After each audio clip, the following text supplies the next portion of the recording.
हरि ओम नारायण हरि गोविंद हरि गोविंद हरि गोविंद हरि। भगवान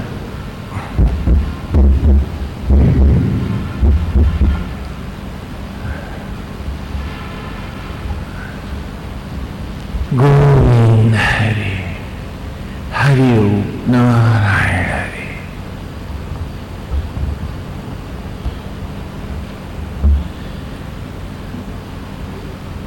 वेद की पावन गंगा में हम सब प्रवेश पाए। पिछली 2 ऋचाओं में हमने यज्ञ को और यज्ञ के स्वरूप को जाना। गीता में भी भगवान ने कहा यज्ञानां अधियज्ञो अस्मि, हे अर्जुन यज्ञों में मैं अधियज्ञ हूं और यज्ञ होकर मैं संपूर्ण भूत प्राणियों की देह में वास करता हूं। तो जो बात गीता में आई वही ऋग्वेद में भी है। और यहां यज्ञ क्या है उसी का विस्तार गुरुकुल में ऋषि से बालक अमृत ज्ञान ले रहे हैं। गुरुकुल शिक्षा में बालक को उसका स्वरूप, उत्पत्ति और सृष्टि के रहस्य बताना प्रत्येक छात्र के लिए परमावश्यक है। क्योंकि गुरुकुल की मान्यता है जिसने स्वयं को नहीं जाना वो संसार को कभी ठीक ढंग से नहीं जान सकता। उसकी सोच और समझ कभी अंतर्मुखी न होने के कारण जड़ों से कटी रहती है और वो भटकता ही रहता है। वो कभी भी सही निर्णय जीवन में कदापि नहीं ले सकता। उसके जीवन में सदा गुरु तत्व का अभाव रहता है। जहां जैसी हवा हुई, जिसने जो कुछ बताया वो उधर ही को बहक लेता है और वो नाना मठों, संप्रदायों, मत मतांतरों में भटकता हुआ अपने जीवन का सर्वनाश कर बैठता है। यज्ञ एक है जो हम सब के अंतर में प्रज्वलित है, जहां आत्मा ही यज्ञ का अधिष्ठित देव है। प्राणवायु उपरिद्विज है, अच्छा बात है, उपाचार्य है। ब्रह्म ज्वाला ही 9 माताएं हैं, ब्रह्म अग्नियां ही नाना प्रकार की देवियों के रूप में जो मंदिरों में हम दर्शाते हैं, ये 9 ब्रह्म ज्वालाएं ही 9 माताएं हैं। और संपूर्ण सचराचर सामग्री है और जीव रूप हम सब में प्रत्येक व्यक्ति अपनी देह में यजमान है। ये वो यज्ञ है जिसके द्वारा हम बारंबार जीवन पाते हैं, बारंबार हमें नाना योनियों में जीवंत होने का अवसर मिलता है। और हर बार ये यज्ञ ही है जो हमें जन्मता है, पुनः प्रतिक्षण पालता है, सांस से, धड़कन से, जीवन के क्षणों से, रक्त के कणों से, ऊर्जा से, हाँ, मांस से, मज्जा से, अस्थि से। ये यज्ञ ही हमें मजबूत करता है और यही हमें संतति से भी वरद करता है। बुद्धि, ज्ञान और विवेक भी हम इसी यज्ञ से पाते हैं। बाहर का यज्ञ नैमित्तिक है, भीतर का यज्ञ ही मूल यज्ञ है। हाँ, इसे हमने 2 ऋचाओं में जाना। और आगे क्या कह रहे हैं? आज की ऋचा खोलें। कहा अग्निना रयिम अश्नवत् पोष्मी दिवे दिवे यशसं वीरवत्तमम्। अग्निना, इन्हीं ब्रह्म ज्वालाओं में,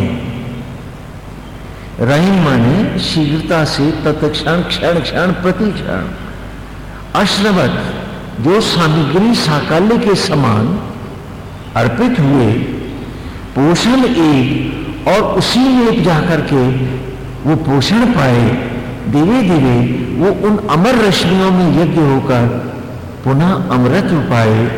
यशसम वीरवत्तमम, ऐसे यशस्वी वीर ही धर्म को, यज्ञ को जानने वाले हैं।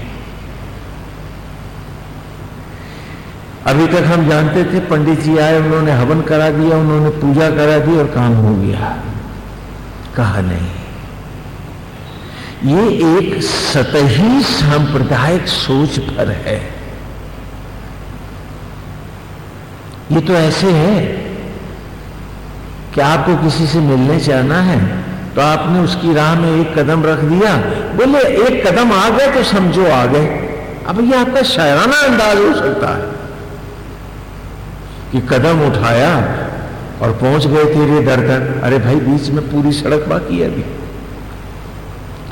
लेकिन शायराना अंदाज में सब लोग वाह वाह भी कर जाएंगे, हाँ, दाद भी दे देंगे। लेकिन हकीकत तो ऐसा नहीं हो सकता। इस एक कदम के बाद अगला कदम है, फिर एक कदम है, और कदम दर कदम बढ़ते हुए ही आप अपने गंतव्य तक पहुंचते हैं। तो बाहर की पूजा पाठ, हवन यज्ञ पहला कदम है। उसके बाद अगला कदम भी तो उठना था कि खाली ये बस शायराना अंदाज भर रह जाता। क्या जिंदगी इतनी सतही, इतनी खोखली, इतनी थोथी हो सकती है?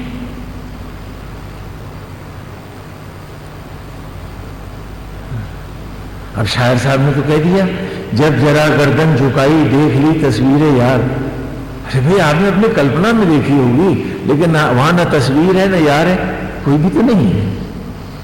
You may feel it, but that does not mean that you have seen, realize, या कि वो वहां था। तो बहुत बार सांप्रदायिक सोच एक शायराना अंदाज भर बनकर रह जाती है। तो एक कदम ही सब कुछ बन के रह जाता है। कपोल कल्पित कल्पनाओं के ख्वाब सजा करके हम जिंदगी को एक महज शायराना अंदाज भर मान लेते हैं। ऐसा नहीं है। वेद ने कहा कि बाहर की यज्ञों, पूजाओं, आहुतियों से अपनी ओर झुकता हुआ, अपने आगे बढ़ता हुआ जो अपनी आत्मा जगत में झुक जाता है, इस सत्य यज्ञ आत्मा को पा लेता है, वही मंजिल के करीब होता है। बाकी सब शायरी करते हैं, भक्ति नहीं। तो कहा अग्निना नहीं मशनवत, हर सांस झुकना था मुझे, बन के सामग्री सा मिटना था मुझे। वो तृप्त करता मुझे, मैं यज्ञ की रश्मियों से अपने को अर्पित कर जो अमर तृप्ति है, अश्नवत, उस भोजन को जो अमृत है मैं पाता, मैं यदि अपने अंतर में झुक जाता मैं, और जो क्षण क्षण पालता है मुझे, जो बारंबार इन मनुष्य योनियों में उठाता है मुझे चाहिए था कि मैं इसमें डूब जाऊं, इसमें मिल जाऊं, और मेरा आत्मा ही मेरा सर्वस्व है।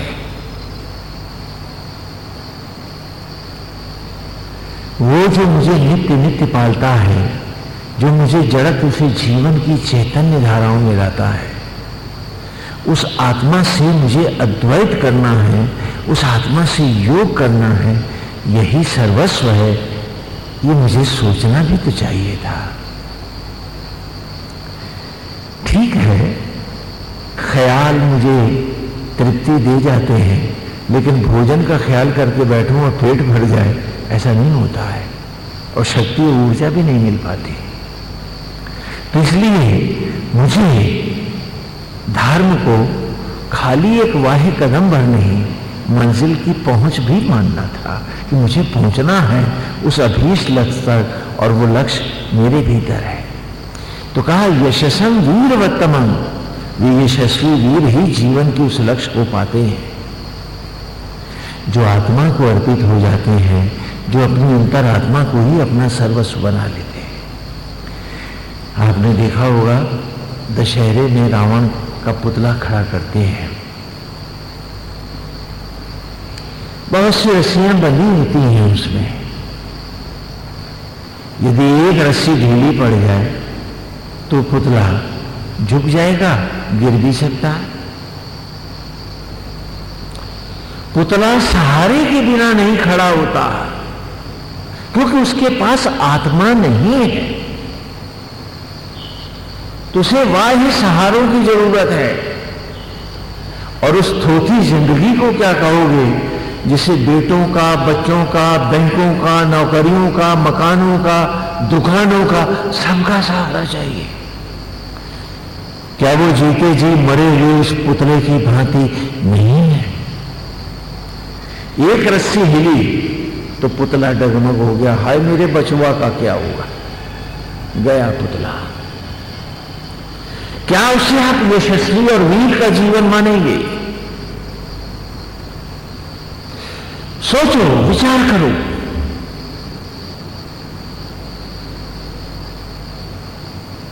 तुम्हें सहारों की जरूरत क्यों है? क्योंकि तुम विकलांग हो, पंगु हो, अपंग हो। अगर इतने अपंग नहीं होते तो इतने सहारे क्यों बटोरते और सहारों को ही सब कुछ मानकर जीते, और कभी जीवन के सत्य पे नहीं आते कि कौन तुझे मिट्टी से मनुष्य बनाया है, कौन बारंबार लाता है, क्यों लाता है और कैसे लाता है। पुतला बस भौतिकताओं के सहारे खड़ा रहता है। लंगड़ा भी एक बांस पे चल देता है, पंगु होगा तो 2 बैसाखी लेके चल देगा। अरे छोड़ो इस बात को, मुर्दा भी 4 बांस पे चल ही देगा। लेकिन तुम 24 बांस के बिना नहीं चल सकते। नातों रिश्तों के, मेरे तेरों के, बैंक पैसों के, नौकरियों पेंशन के, तुम्हें 24 सहारे चाहिए। एक हिला और तुम्हारा हार्ट सिंक हो गया। आप उसे बहादुर जिंदगी कहोगे या पुतले की डरी हुई कायर भीरू जिंदगी जिसे हम जिए जाते हैं और अपनी मूर्खता में मानते हैं कि हम बड़े समझदार हैं, हमें बड़ी सत्ता है। जो बाहर सत्ता खोज रहा वो भीतर से तो खोखला निश्चित रूप से है। और वेद कह रहा है, बच्चों को पढ़ा रहे हैं हम गुरुकुल में, कि अपनी आत्मा से आगे और किसी को मानना मत। सहारा एक राम का, आत्मा का, दूसरा न कोई। जो इस प्रकार अपनी आत्मा के सहारे होकर, आत्मा को ही सर्वस्व मानकर, आत्मा में ही न्यौछावर होते हुए एक अतिशय निर्मल जीवन को जीते हैं, वे यशस्वी वीर ही धर्म की राह पाते हैं।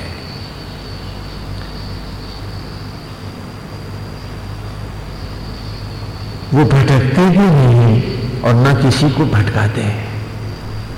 तो कहा, अश्विनाम रहीम अष्टवत पोषण एव दिवे दिवे यशसं वीरवत्तमम्। वो वीर और यशस्वी हैं जिनके गीत वेद गाते हैं, वो वही हैं जो आत्मा यज्ञ को अर्पित हो जाते हैं। वो बाहर के हवन यज्ञ में झूठे दम्भ ढकोसले और तथाकथित भक्त होने का मान सम्मान नहीं खोजते। जो एक क्षणिक लोलुप जीवन के लिए प्रभु से भीख नहीं मांगते, वो तो प्रभु के हो जाते हैं। और जो प्रभु के हो जाते हैं, परमेश्वर उनके हो जाते हैं। और जब सचराचर का स्वामी उनका हो गया, तो सचराचर में ऐसा क्या है जो उनका नहीं है? इसलिए कहते हैं, बिन मांगे मोती मिले, मांगे मिले न भीख। दुर्भाग्य से दास्तां के अंतरालों में विदेशियों से प्रभावित होकर हमने भी जीने की राह खोई है। हमने भी जीने की राह खोई है। हम भूल गए कि आत्मा में तृप्त होकर जो नहीं जिया वो कभी नहीं जिया, वो कभी सुखी नहीं हुआ, और उसके मन के विष भी कभी शांत नहीं हुए।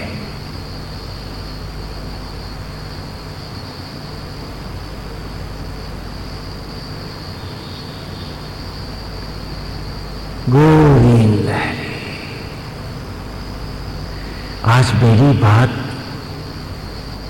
समाज को क्यों नहीं समझ में आती? क्योंकि समाज ने अपनी राह चलनी छोड़ दी। पहले जब बालक उत्पन्न होता है तो हम 12 दिन का सूतक मनाते हैं, छूत वास करती है, फिर घर पवित्र हो जाता है, मंदिर भी घर के खुल जाते हैं, पूजाएं होने लगती हैं 12वें के बाद, लेकिन बालक शूद्र ही रहता है। वो कब तक शूद्र रहेगा? जब तक उसका संस्कार गुरुकुल में के द्वार पर नहीं होगा।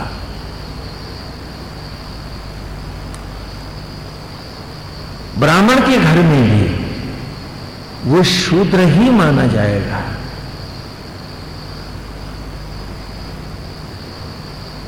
ब्राह्मण के घर में भी वो शूद्र ही माना जाएगा। वो कभी भी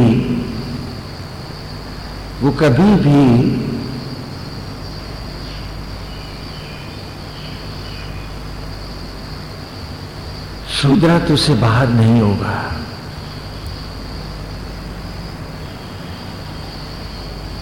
वो कभी भी शूद्रत्व से बाहर नहीं होगा जब तक उसका यज्ञोपवीत संस्कार नहीं होगा। अज्ञान ही शूद्रता है। और आज सारा समाज, सारा देश, सारे मठ और संप्रदाय भौतिक लिप्साओं के लिए जी रहे हैं, अज्ञान के लिए जी रहे हैं। तो आज हम सब शूद्र ही तो हैं। आज हम सब शूद्र ही तो हैं।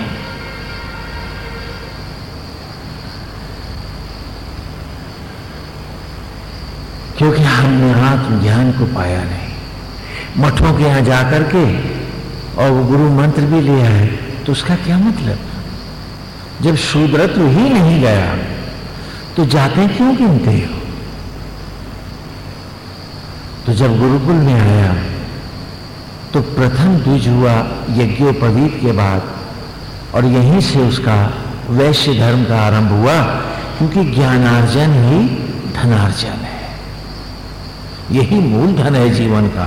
तो आत्मज्ञान को लेता हुआ वो वैश्य वृत्ति को, अर्जन वृत्ति को प्राप्त है, ज्ञानार्जन कर रहा है, जीवन के मूल धन का धनार्जन कर रहा है। वो जो अर्जन करते छात्र हैं ये प्रथम द्विज अर्थात वैश्य हैं, और जो ज्ञान दे रहे हैं निष्काम भाव से आचार्यगण, वे ब्रह्मावस्था को प्राप्त होने के कारण वे ही ब्राह्मण कहलाते हैं। ब्रह्म जानाति ब्राह्मण, जिसे आत्मा का ज्ञान है वही ब्राह्मण है।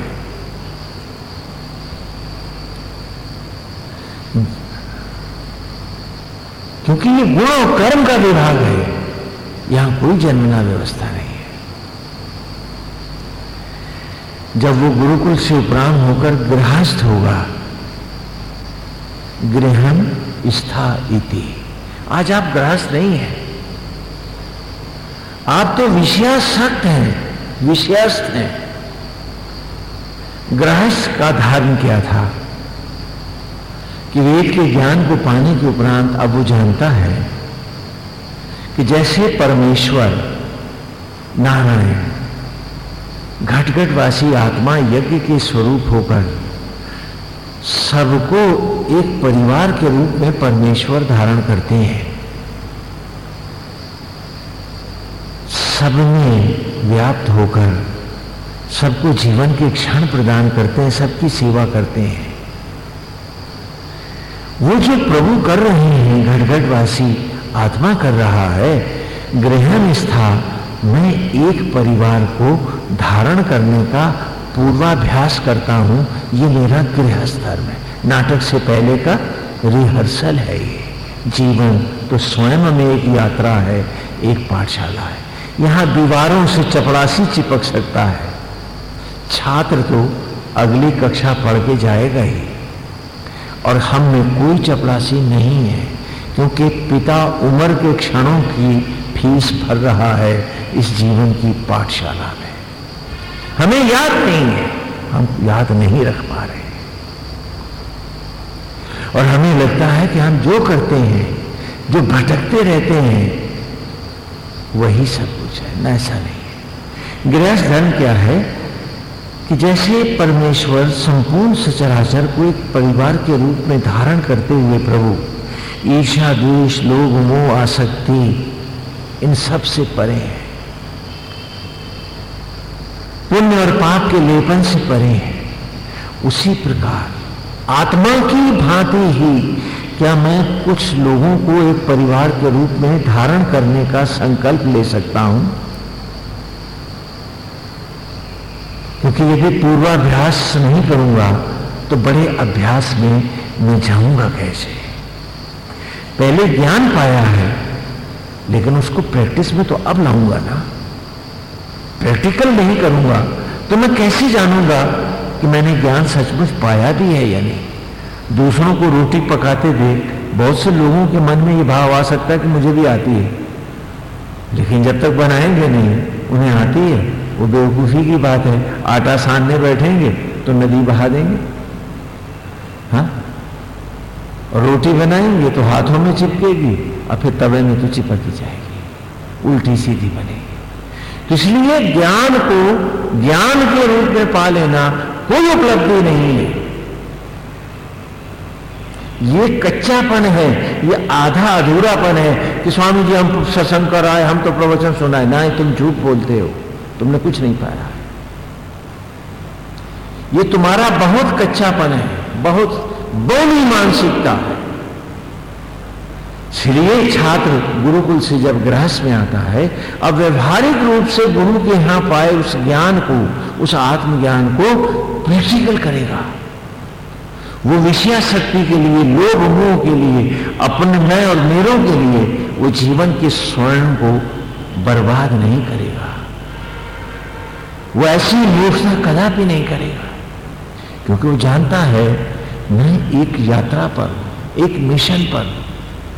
I have known it, now I have to practice it. वो उसको प्रैक्टिस करना है। तो जैसे ईश्वर परिवार के रूप में संपूर्ण सचराचर को अनासक्त भाव से धारण करते हैं, क्या उसी प्रकार अनासक्त भाव से किसी भी पाप और पुण्य के लेपन को न लेता हुआ तटस्थ होकर निमित्त भाव से क्या मैं एक परिवार को धारण कर सकता हूं?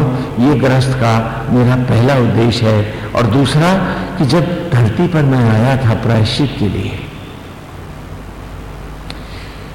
तो एक दंपत्ति निमित्त बने थे तो मैं प्रकट हुआ।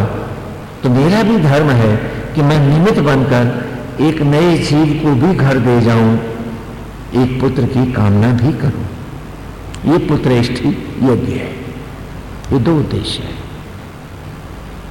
मैं इसी में फंस के रह जाऊं, ये दलदल बन जाए और मैं इसी में सड़ता रहूं और सुबह से शाम तक तनाव, ईर्ष्या, द्वेष झेलता रहूं, ऐसा गुरुकुल में हम छात्रों को कभी बतलाए नहीं है।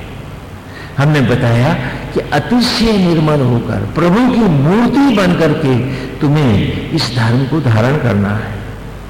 तो तुम अगली कक्षा में आओ।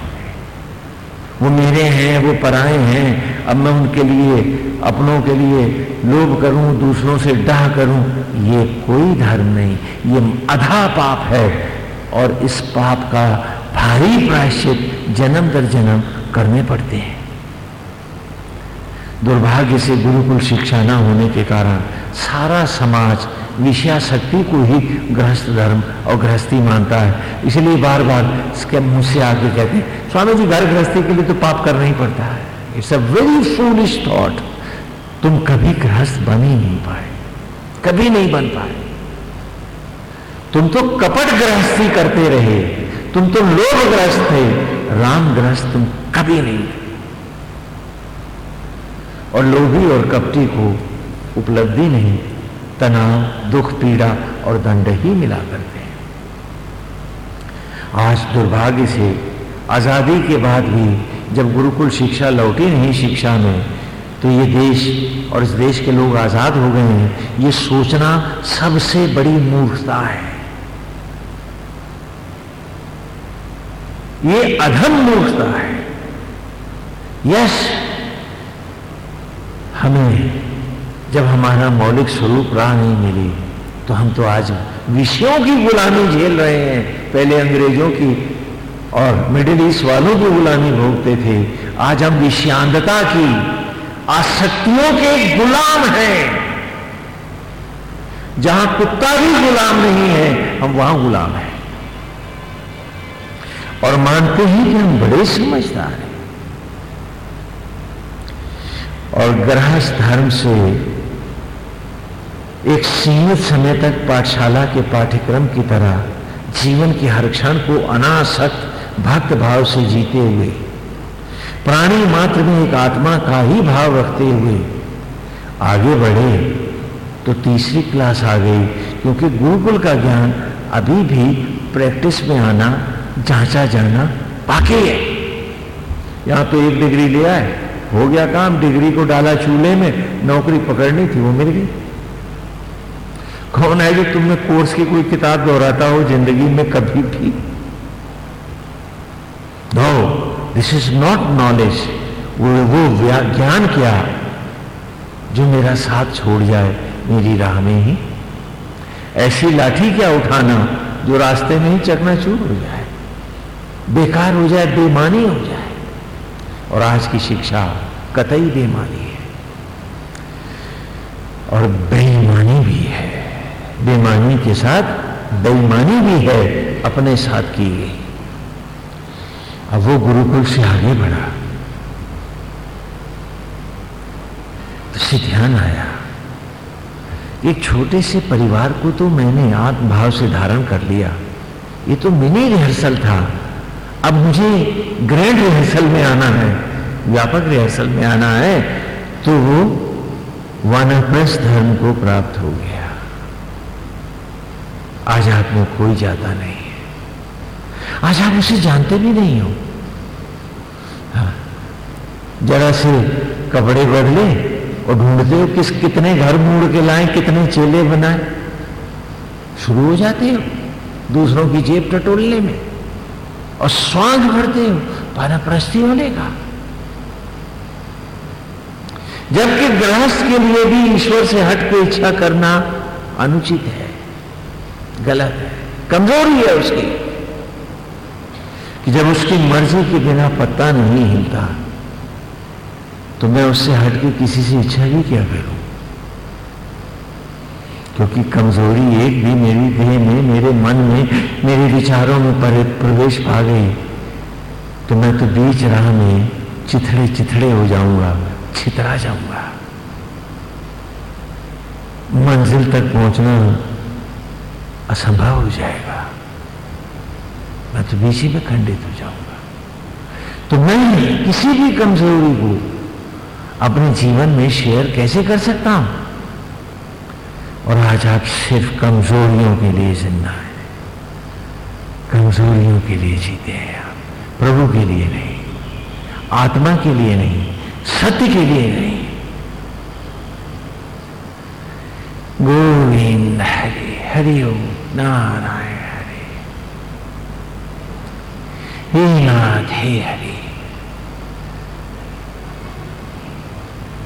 तो गृहस्थ भी इच्छा नहीं करता है कि तू ईश्वर के निमित्त होके अपना कर्म किए जा, फल तो दाता देगा, और जब दाता देगा तो तेरी इच्छा से भी बड़ा ही होगा, उसी में संतुष्ट है। आज हर बात में हम बदला खोजते हैं, हम अधा पापी हैं।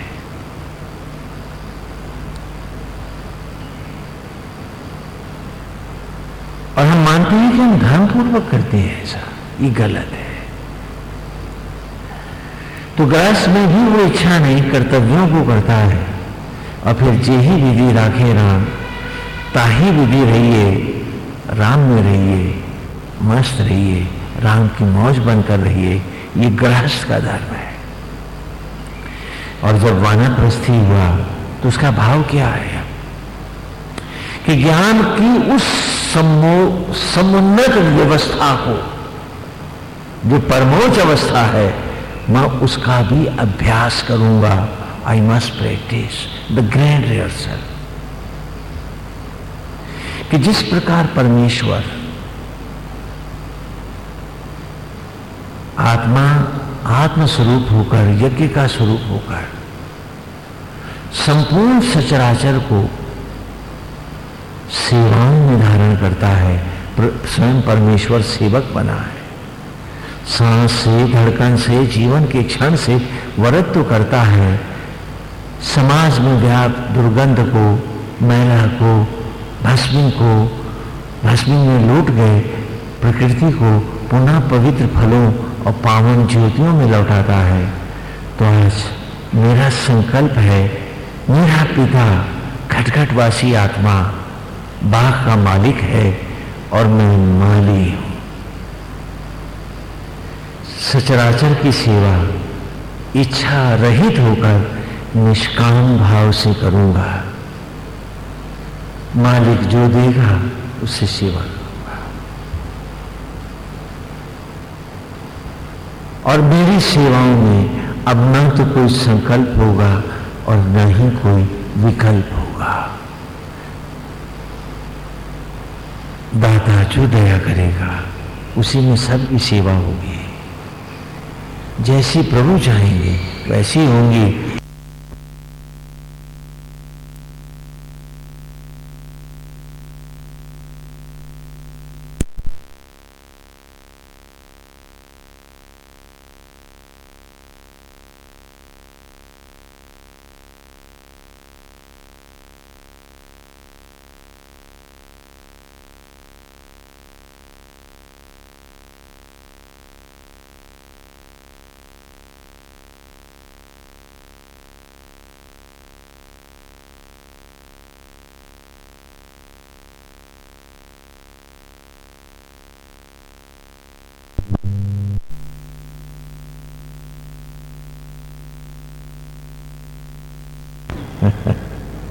कहने लगे हम बहुत ज्ञान पा गए, स्वामी जी विद्वान हो गए ना। और वो वानप्रस्थी हुआ। 12 वर्ष का वानप्रस्थ 1 वर्ष का अज्ञातवास लेता। अज्ञातवास क्यों लेता है? इसलिए कि वानप्रस्थ धर्म में मैंने सब कुछ, सारे अतीत को, गृहस्थ को, कोई भी आसक्ति और इच्छा को सबको जलाया है और विनम्र होकर प्राणी मात्र की चरण रज को मात्र से लगा के सेवा की है। मैंने गाया नहीं कि सिए राम मैं सब जग जानी, मैं ये मानकर ही जिया हूं हर सांस, और यही मेरी आस्था और धर्म रहा है। ये दिखावटी पांडित्य में मैंने कभी आस्था नहीं दिखाई। विनम्र भक्ति ही हमारी राह रही है।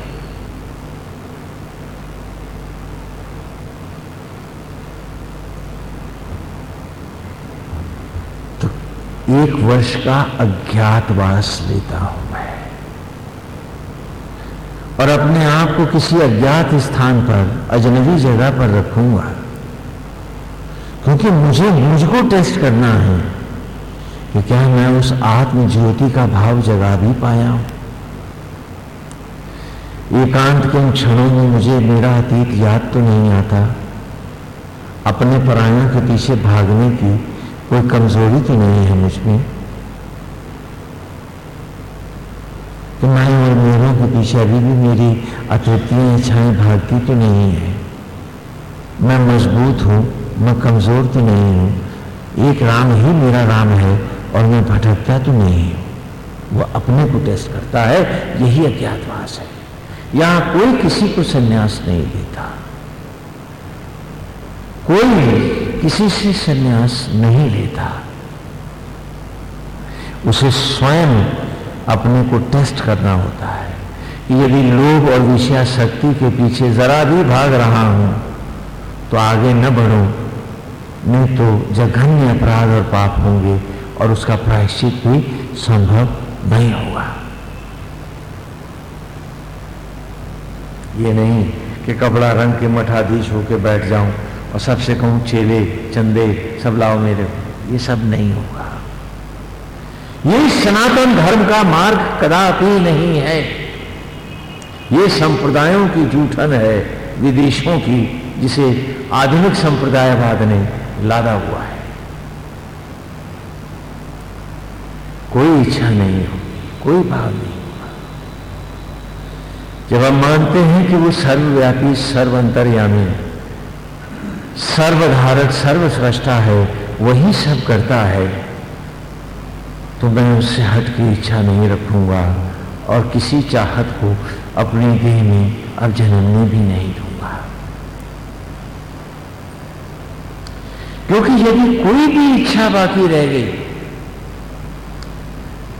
तो मैं राह चला ही कब था, मैं तो पतन की राह चला था, ऊपर उठा ही कब था।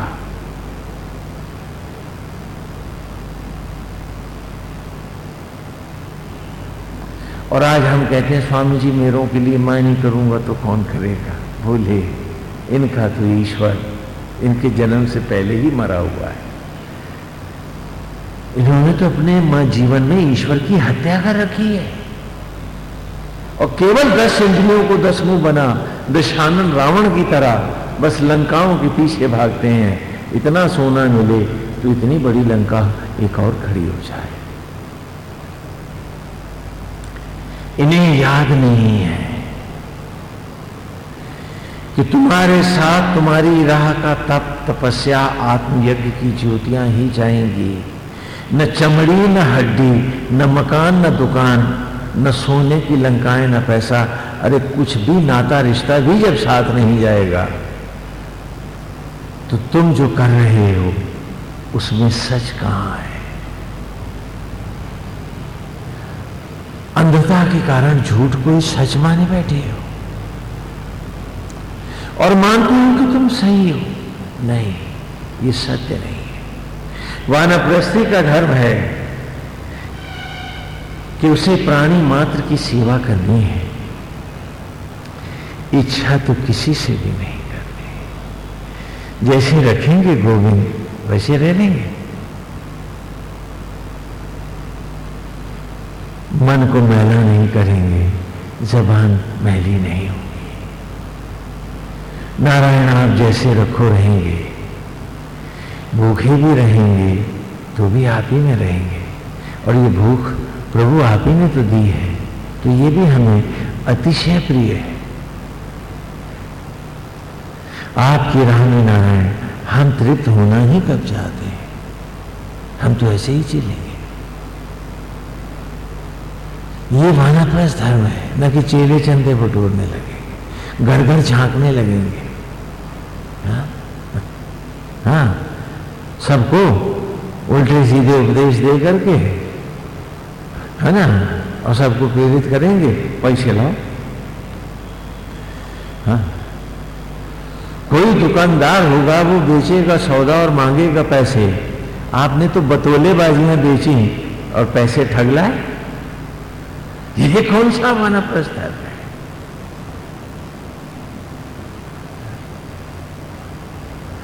दाता के पुत्र हो और कटोरा पकड़कर मांगते हो भीख। ये तुमने सीखी है मिडिल ईस्ट से, ये सीखी है तुमने वेस्ट से। इस धरती पर कभी ऐसा दुराग्रह, दुराचरण कदापि नहीं होता था।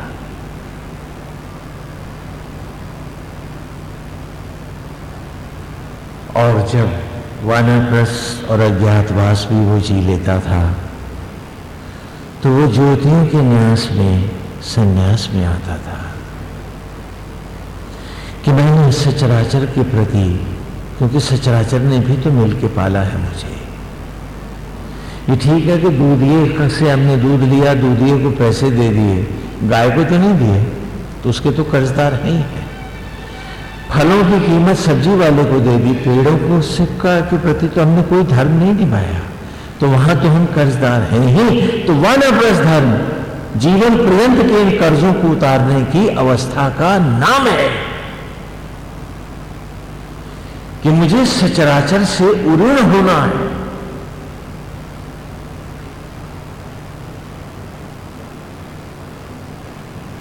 मुझे पतित स्तर पर जीकर पतित योनियों में जाने की मेरी मंशा नहीं है।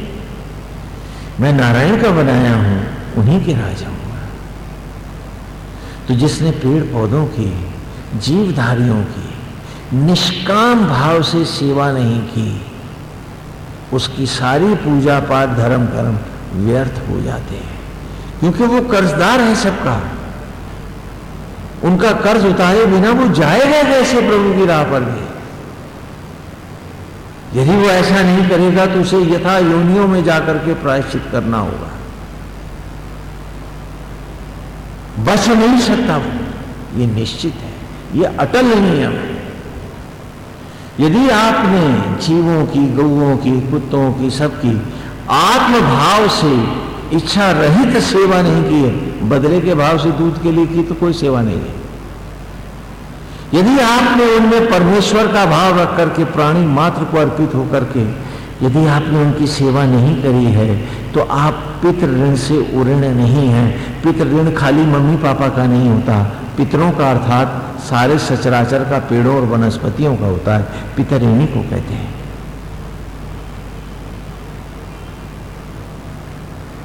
जिसने ये सेवा नहीं करी है, उसे फिर सचराचर की पतित योनियों में जाकर सेवा करनी ही पड़ेगी।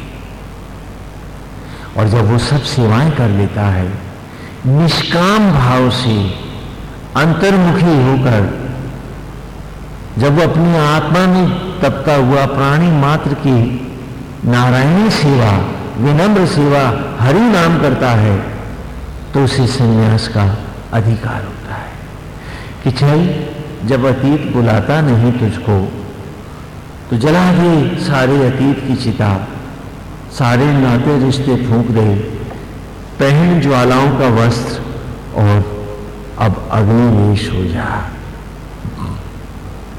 सब गया,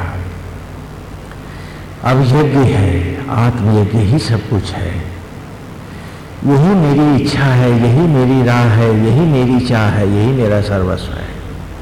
आत्म ज्वालाओं में हर क्षण तपते हुए, सचराचर की सेवा निमित्त भाव से करते हुए, अब इस यज्ञ को मुझे धारण करना है, जो वेद ने कहा है, अग्निना वैश्नवत पोषण एक दिवे दिवे यशसन वीरवत्तमा। केवल ब्रह्म ज्वालाओं में आओ, जो प्रति क्षण क्षण क्षण नित्य निरंतर सांस सांस में तुम्हें तृप्त करती रही। तो अश्न शब्द का भोजन से होता है, अश्नवत, जो तुम्हें तृप्त करती रही, तुम्हें सभी प्रकार का भोजन प्रदान करती रही, तुम्हारा पोषण करती रही, इस भांति दिवे दिवे क्षण क्षण नित्य प्रति तुम्हारे जीवन में देवत्व को उभारती रही। आओ आज लौट, अब इस आत्मयज्ञ में आओ, आओ ज्वालाओं से कहो कि वस्त्र बन जाए, और एक यशस्वी और वीर की तरह सारे धर्मों को जीतते हुए आत्मा की राह में अग्निवेश रूप उन ज्योतियों में यज्ञ होने के लिए आओ। आना है तुम्हें फिर। ये वेद में ऋषि गुरुकुल में बच्चों को पढ़ा रहे हैं कि जीवन को कोई एक घर या स्थायित्व मत मान बैठना, क्योंकि इसमें स्थायी कुछ होता नहीं है।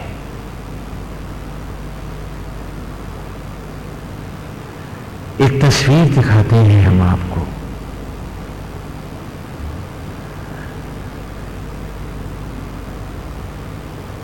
वो ऋचाएं आगे आएंगी, उसमें हम फिर से देखेंगे कि जीवन जगत जो कुछ भी है, जो तुम देख रहे हो, ये सब परसेप्शन ही तो है। ये ठीक स्वप्न की नाई है। जब भी तुम किसी को देखते हो तो वो व्यक्ति तो तुम्हारे पेट में नहीं चला जाता, बल्कि उसका एक पिक्चर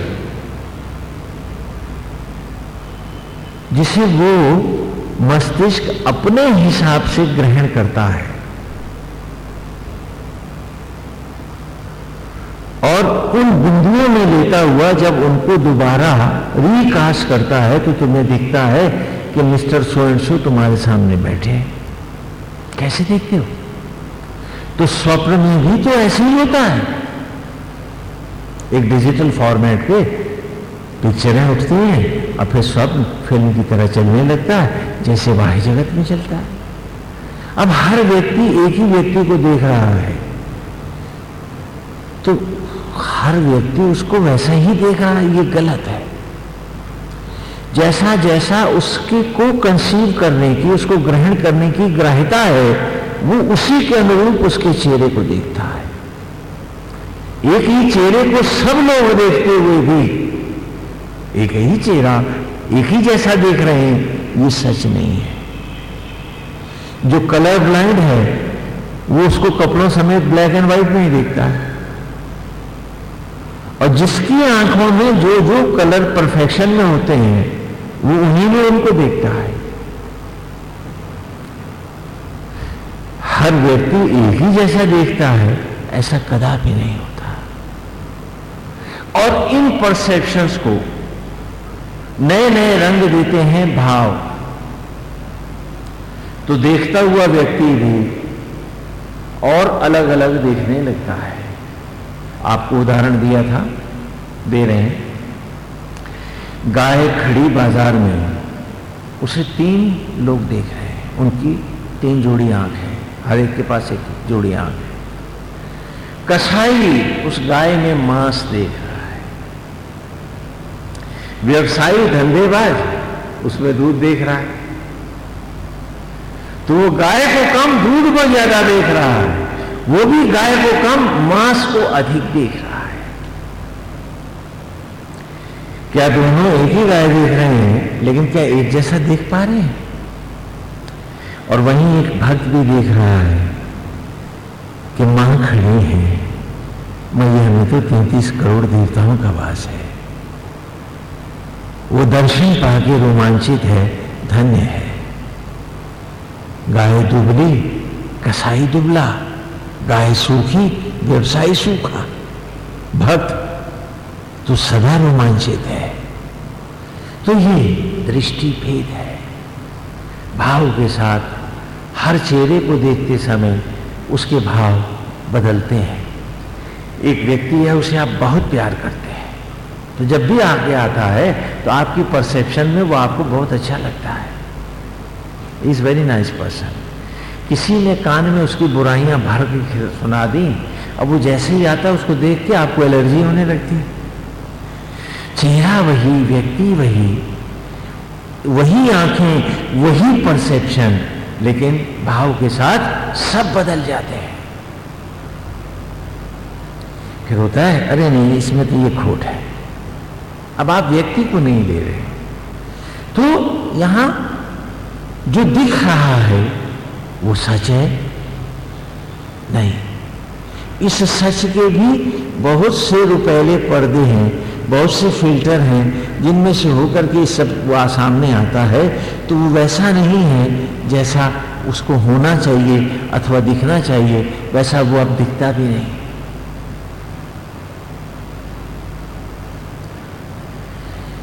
तो इसलिए गुरुकुल में वेद पढ़ाते समय बच्चों को हम बतलाते हैं कि तुम्हारा ज्ञान दीक्षांत समारोह के साथ जब तुम यहां से जाओगे, तुम्हारी दीक्षा का जब समापन होगा, दीक्षांत का मतलब हुआ दीक्षा का अंत जब होगा, जब तुम जा रहे होगे, तो तुमको गुरु ऋण से और गुरु भाव दोनों से हम मुक्त करेंगे, क्योंकि वो व्यक्ति गुरु नहीं है। ऋषि स्वयं कहेंगे कि शरीर रूप हम तुम्हारे गुरु नहीं है। गुरु वो ज्ञान है जो तुमने हमसे लिया है, और यदि ज्ञान ही नहीं ले पाए हो तो तुमने कभी जीवन में कोई गुरु धारण ही नहीं किया। ये कहना कि कान फूकवा आए हो, ये पागल, किसी पागल की बात होगी, कोई समझदारी की बात नहीं है। गुरु वो ज्ञान है, ज्ञान जो तुम्हें आत्मा से जोड़ता है, आत्मा ही जो सचराचर में सब में गुरु बनकर व्याप्त है। वंदे कृष्णम जगत गुरु। तो इसलिए वेद के ज्ञान को आज सुनो, पढ़ो और जानो, फिर उसे हर अवस्था में उसको व्यवहारिक रूप से प्रैक्टिस करो, जिससे तुम इन ब्रह्म ज्वालाओं में से एक यशस्वी और वीर देवत्व को पाने के लिए तुम हम तक आ पाओ। अग्निना रयमाश्रव पोषण एव दिवी दिवी यशसम वीरवत्तमा। ऐसा नहीं कि मैं पहले नहीं था, ऐसा नहीं कि मैं आगे नहीं होऊंगा। जीवन एक यात्रा है, तो फिर एक योनि को ही जन्म मानकर मैं राह से भटक तो नहीं सकता। और वेद ही रहा है कि मुझे कैसे गुरुकुल में ज्ञान का अर्जन करना है, फिर गृहस्थ बनकर कैसे उस ज्ञान का मिनी रिहर्सल करना है, छोटा रिहर्सल, और फिर कैसे उस ज्ञान का विराट रिहर्सल अर्थात ग्रैंड रिहर्सल करना है, और कैसे अग्निवेश होकर अब उसका मंचन करना है। Now I am on the stage, I have completed the rehearsals.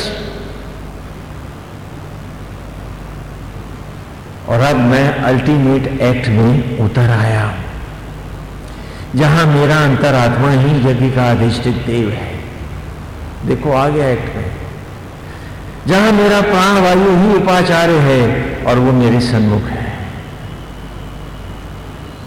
जहां ब्रह्म ज्वालाएं ही यज्ञ की ज्वालाएं हैं और मैं उन 9 माताओं के सामने हूं, जहां जो कुछ भी मेरा सर्वस्व है, सोच विचार रूप शब्द गंध स्पर्श उपलब्धि सब सामग्री है।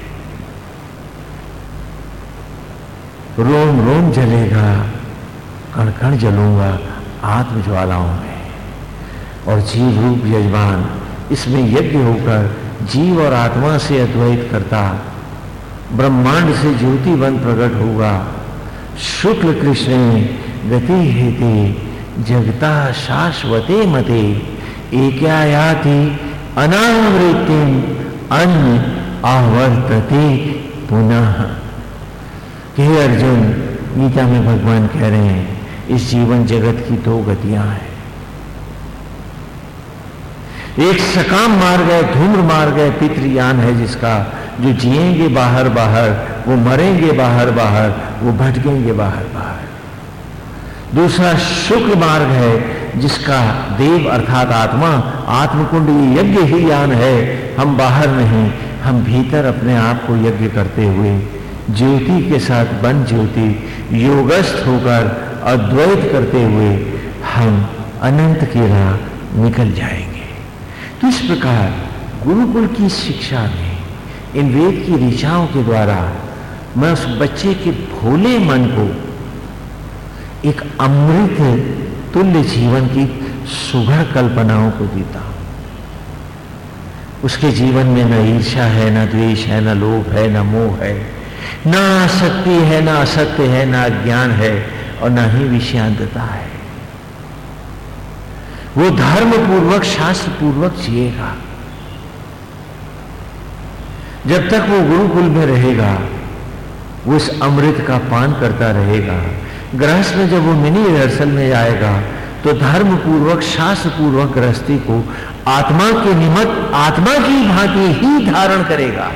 विषयों के लिए, लोभ के लिए, आसक्ति के लिए, मेरा और तेरा के लिए कदापि नहीं।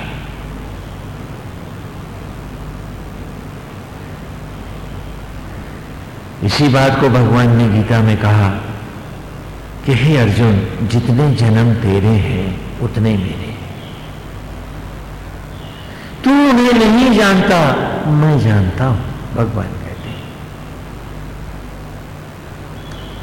क्योंकि तू जीवन और मृत्यु के प्रवाहों से लौटता है तो तेरा पूर्व का ज्ञान विस्मृत हो जाता है, और मैं आत्मा हूं, योग माया से इसलिए मैं प्रकट होता हूं, अजन्मा हूं, इसलिए मेरा ज्ञान लुप्त नहीं होता है। वेद, श्रीमद् भगवद गीता, कोई भी शास्त्र, स्मृतियां, पुराण, उपपुराण सब एक ही धारा में प्रवाहित रहते हैं।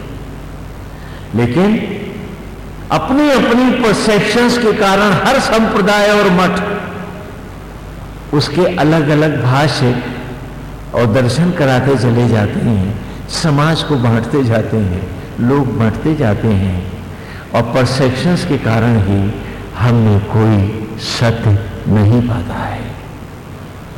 परसेप्शंस जब ईश्वरमय होते हैं तो सत्य हमारे हर ओर जगमगाता है। परसेप्शंस जब आसक्तियों के वशीभूत संकीर्णताओं की ओर जाने लगती हैं तो अमृत भी का आ उड़कर खाली एक मृत भाव रह जाता है और हमें लगता है यही सब कुछ है, जीना मरना बस यही है, मरना तो वही है। सारे संप्रदाय कहते हैं जो पैदा हुआ है उसे मरना तो अवश्य पड़ेगा, लेकिन वेद की ऋचाएं कह रही है, ध्यान से सुनो, कि तुम इसलिए नहीं उत्पन्न हुए हो कि तुम्हें मरना पड़ेगा, तुम इसलिए उत्पन्न हुए हो कि तुम्हें अपनी ही देह में पुनः जन्म कर अनंत की राह लेनी होगी। जो वो राह नहीं पाएगा वो फेल है, उसे फिर भटकना। ये कोई मैन मेड रास्ता नहीं है, ये कोई मनुष्य का बनाया हुआ मार्ग कदापि नहीं है, क्योंकि धर्म ईश्वर का लिखा ग्रंथ है, जिसे अथर्ववेद दशम कांडम के 32वें मंत्र में हम आगे जाकर पढ़ेंगे, लेकिन अभी भी उसको थोड़ा यहां संदर्भित करते चलें। पूछा ऋषि से शिष्यों ने कि गुरुदेव नाना ग्रंथ है, बहुत से पाठ्यक्रम है, और फिर उनके नाना प्रकार के भाष्य हैं। क्यों? क्योंकि बात एक ही होती है, परसेप्शंस उसके अनेक अर्थ करते हैं।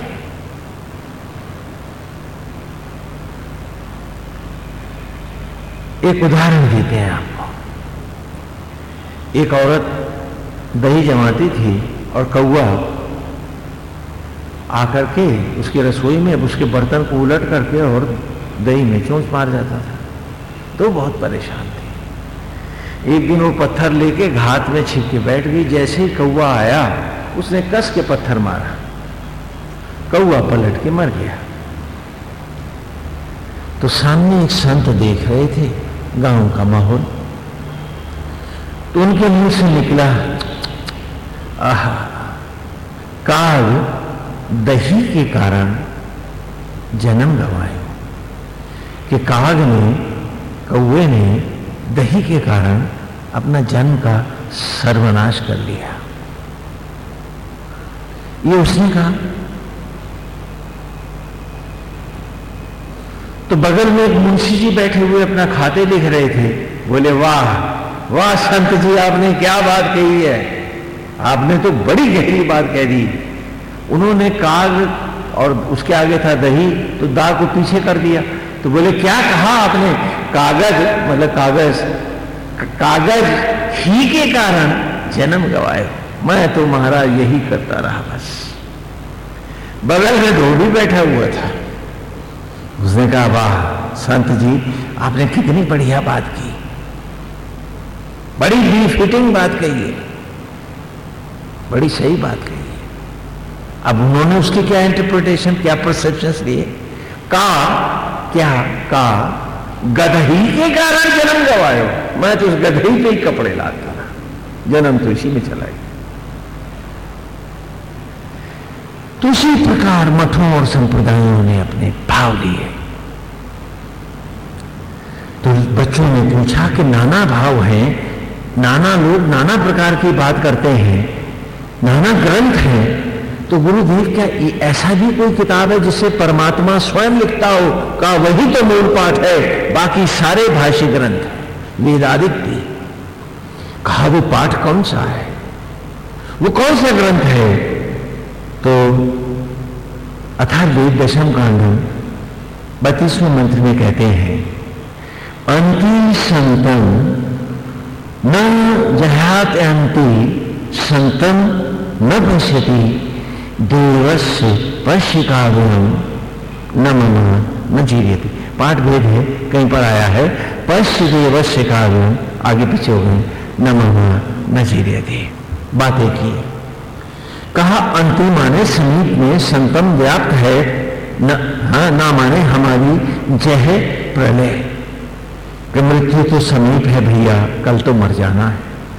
अत्य ऐसा अंति मृत्यु संतम योगी न पश्यति। यहां एक ही एक शब्द दो बार आया है, अलग अर्थों में। तो अंति संतम न जय, समीप में व्याप्त है हमारी प्रलय। अत्य ऐसा अंति अंत संतम योगी न पश्यति, वो नहीं देखता। मृत्यु अंतिम सत्य नहीं है, वो ऐसा मानते हैं। मृत्यु किसी के लिए अंतिम सत्य नहीं हो सकती। क्या कहते हैं? पश्य देवस्य काव्यम, देखो परमेश्वर के इस काव्य को, सृष्टि को, रचना को, इस सचराचर को, पेड़ पौधों को, जीवधारियों को, अपने को देखो। पश्य देवस्य काव्यम, अरे ईश्वर के इस गीत संगीत, इस काव्य को देखो। न ममा, जो न कभी मरता है, न जीर्यति, और न कभी जीर्ण होता है। ये सचराचर ही वो किताब है जिससे वो परमेश्वर यज्ञ के रूप में, घटघटवासी आत्मा के रूप में सब में लिखता है निरंतर। यही मूल पाठ है और ये मैन मेड नहीं है, क्योंकि आदमी तो अभी एक जीवंत कोश नहीं बना पाया। जीन स्प्लिट तो कर पाया है, जीन मैन्युफैक्चर तो नहीं कर पाया। बायोमास भी उसे भेड़ों से ही लेना पड़ता है जब उनके क्लोन्स बनाने होते हैं। ये नहीं कि मट्टी से सीधे बायोमास को वो उत्पन्न कर ले और नए जीवन को बना दे, ऐसा अभी तक वो नहीं कर पाया। इसलिए प्रभु का लिखा एक ही ग्रंथ है और वो ग्रंथ है संपूर्ण सचराचर। हम सब अक्षर हैं उस किताब के, और आत्मा ही निरंतर लिखता है इस काव्य को हर दिन में यज्ञ बनकर। तो आए इस यज्ञ को दोहराएं और इसे अपने जीवन की राह बनाएं। क्या कह रहे हैं? दोहरा लो ऋचा को, ऋचाओं को दोहराते रहो, जीवन में भी इन्हें गुण बनाते रहो और इनके भाव को बारंबार दोहराते रहो, जिससे तुम सबको राह मिल जाए। विषयाशक्ति मार्ग का अवरोध है, वे खुले हुए द्वार है। क्या कह रहे हैं? अग्निनाम रहीम श्रवत पोषण एव दिवे दिवे यशसं वीरवत्तमम्। ब्रह्म अग्नि में, ब्रह्म ज्वालाओं में, अपने इस यज्ञ में वो जो लिख रहा है लेखक, उसकी रोशनी में, उसकी रोशनाई में, उसके रूप रस में, रहीम श्रवत, जो क्षण क्षण अपने आप को अर्पित कर उसी से तृप्त होते हैं कि नारायण आप ही मेरा सर्वस्व है, आप ही मेरा सब कुछ है।